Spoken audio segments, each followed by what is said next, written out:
Chicopee, a special military ceremony was held at the Westover Air Reserve Base. Western Mass News reporter Olivia Hickey joins us live in studio with more. Olivia.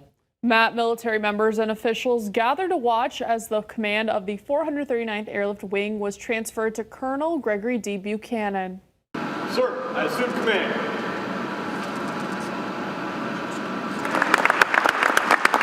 Western Mass News cameras were rolling as Brigadier General D. Scott Durham, the 4th Air Force commander, transferred command authority to Colonel Gregory D. Buchanan Saturday morning. Buchanan joined the Air Force Reserve in 2000 and has held multiple leadership and staff positions. He holds more than 4,600 flying hours, including over 600 combat hours. To the men and women of the 439th Airlift Wing, I am proud to serve alongside you.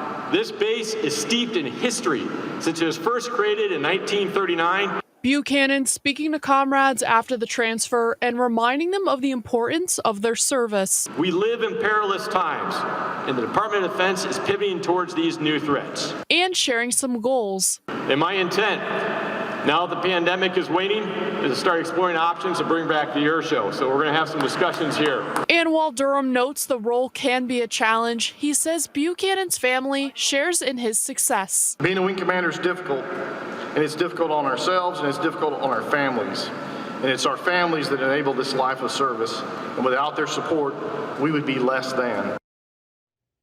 Buchanan's wife, children, and parents were also in attendance at today's event to share in his success.